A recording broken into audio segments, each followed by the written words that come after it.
Hello everybody, it's Carl here from Comic Culture and the Game Store in Lincoln in England, and today I'm going to take you through what's in the box for Operation Mercury, the invasion of Crete. This is the latest in the Grand Tactical series from MMP, and of course covers the World War II German invasion of Crete. They dropped by parachute, by glider, and eventually by sea invasion, and fought the British, Greeks, New Zealanders, Australians and others. Okay, very important battle. In the Med. Just having a look at the box. Front's attractive, looks like a Ju-52 being shot down over Suda Bay, colourised. I don't know if it was originally in colour, but it looks attractive, and you've got various parachutists going down. You might not be able to see that. On the back you've got, you know, some detail from the map, information about the counters, the historical situation, and what's included in the box. Now this is interesting. 5 22 by 34 inch maps, 2 17 by 22 inch maps, and 2 8.5 by 11 maps. So that's 9 maps in total. You'll never use all of them. A couple of them are used for scenarios. You got 8 counter sheets. They're 5/8 of an inch counters. They're nice, big, chunky counters. I'm getting too old to really go for the small counters anymore. So I really appreciate that they're large counters. 500 meter hex scale and 2-hour turns. Company and platoon based, so individual units will be companies or platoons. You've got obviously high level formations above those, and eventually you've got divisions above those as well, which is important for the activation. Okay, so let's have a look at what's in the box. Okay, the first thing we're going to see is the dice. Okay, 4 D10s. List of the contents again, make sure you're not missing anything. There was some collation problems apparently, so when you get your copy, open them up and check that you've got the right counter sheets. I think counter sheet 1 has been duplicated in some, and counter sheet 4 missed off. I've checked this one already and it's fine. So we start with the exclusive rules. 44 pages of these. Again, attractive picture on the front. Nice big terrain legend on the back. You'll notice the dots in the center of the hexes. That is important because that tells you what the terrain is in that hex. Okay. If you're not sure, oh, is it an orchard? Is it a clear hex? Is it scrub? Well, look at the dot. If it's yellow, it's orchard or vineyard. If it's green, it's scrub. If it's brown, it's a town, etc, etc. It makes it much clearer. It's a tactical game. You've got ranged units. You need to know what your units are capable of doing, and you need to know what terrain you're firing through, what for line of sight, things like that. So having that dot in the center of the hex makes it really clear. There's quite a lot of scenarios. I think there are 13 in total, plus a beginning scenario. Not all of them obviously use all the maps. You can play on one map, you can play on the mini maps. The very basic scenario is called Storm the Castelli, quite small. The game itself is quite solitaire suitable.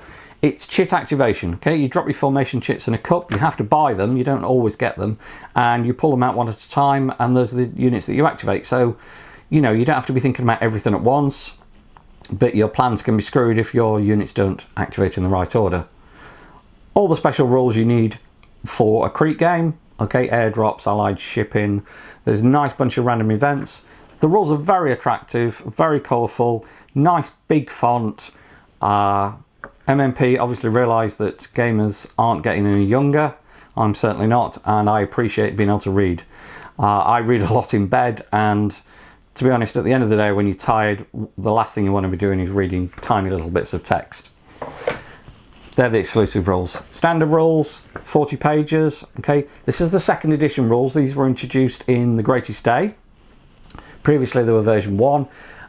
It's a bit of a shame that these aren't particularly usable with the early games without a lot of work.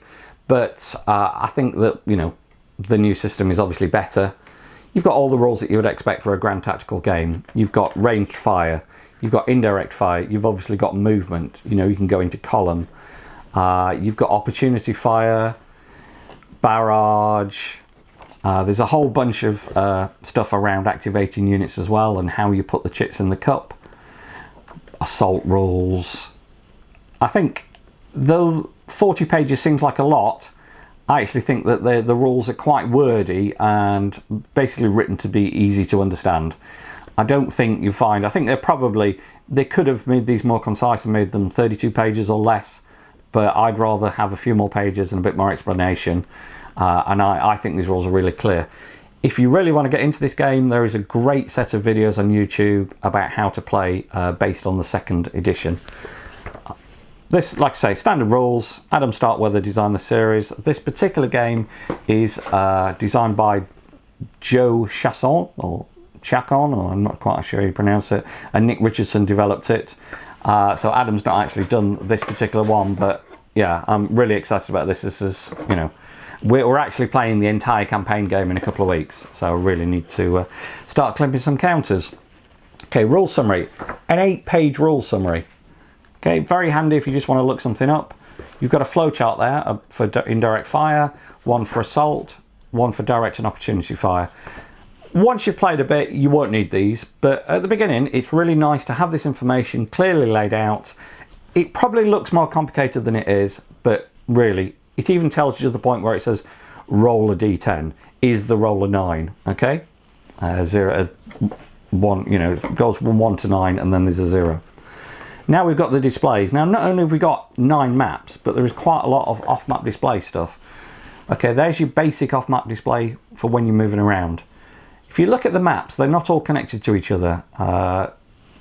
You will have to leave the map. If you want to leave by one exit and join another map, you know, there are rules for doing that. This table helps you. Tells you the supply status as well of some of the areas.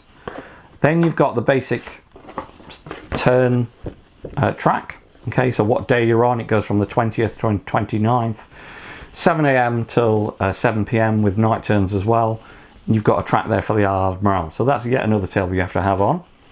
Then each division or divisional equivalent has one of these. So just looking at this one, this is Cree Force. This is Freiburg's command. You've got command rating. You've got general records track. You've got attachments. You've got where you can put your reinforcements. Obviously that's one of the British. Then you've got one of the Germans, paratroops.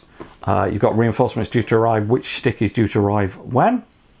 Okay, you put your records on there, show you how many points you've got.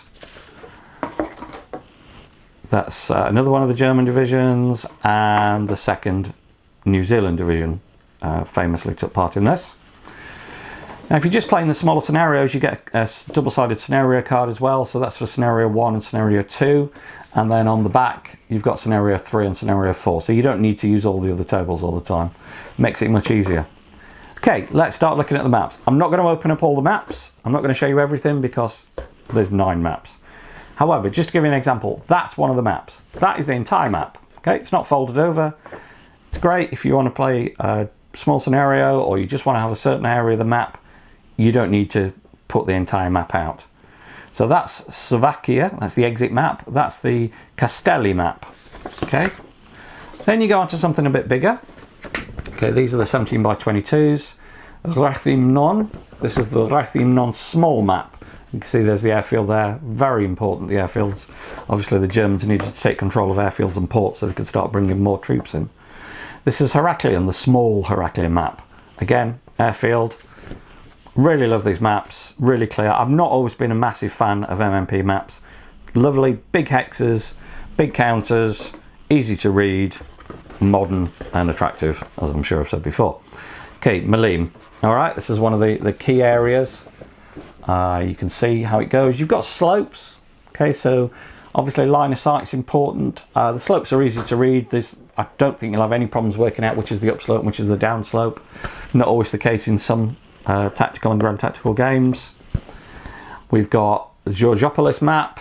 Okay, I'm not even going to bother opening that one up. The full-size Rethymnon map. So, you know, if you're playing the full scenario, you need this. Otherwise, if you're just playing the Rethymnon scenario, you can just play the smaller map. Suda Bay. Okay, this is the Kanai Suda map. So you've got this bay. Okay, around here. British obviously got ships, or the Allies have got ships, let's put it that way. And then the full Heraklion map. Okay. 2 of these nice colourful charts. The terrain effects chart on one side and the combat charts and tables on the other side. There's a lot going on, but I think what makes it interesting and what makes it playable is the activation rules. Okay, the pulling the chit out of a cup. There's a lot of games do that nowadays, but I think it makes this work really well. Okay, finally we're going to come to the counters. Now, there are 8 sheets of counters. They are nice, big, chunky counters. They are relatively clear to read. I mean, I don't really like the dark brown so much because I find it a little bit trickier. There's a lot of information on each counter.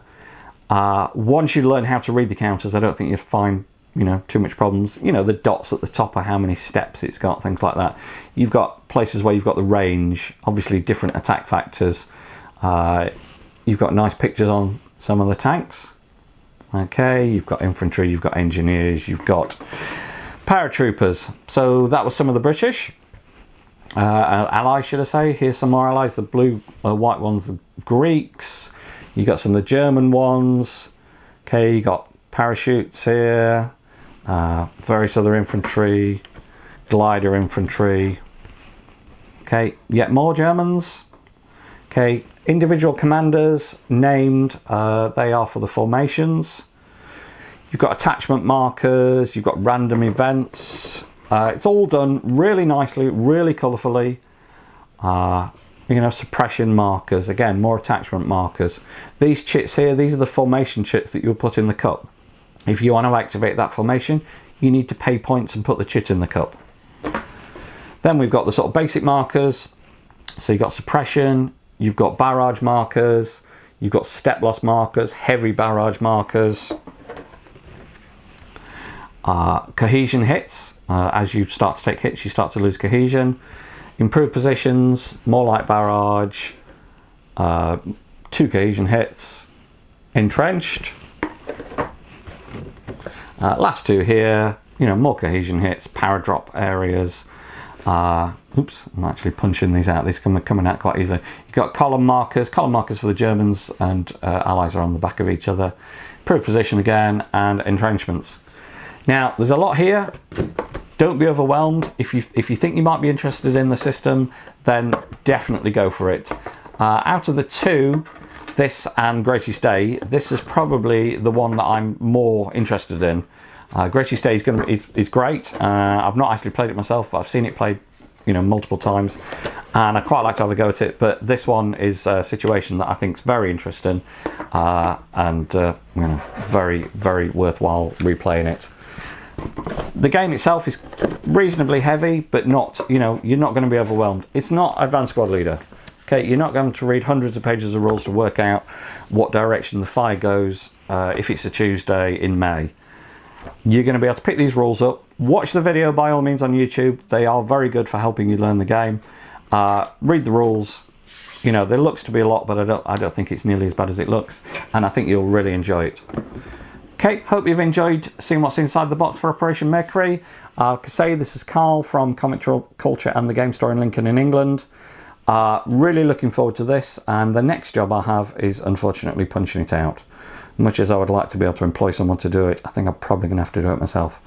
Hope you've enjoyed that, looking at what's in the box, and if you've got any questions, post them underneath the video on YouTube, and I look forward to seeing you in the next one. Thanks, bye.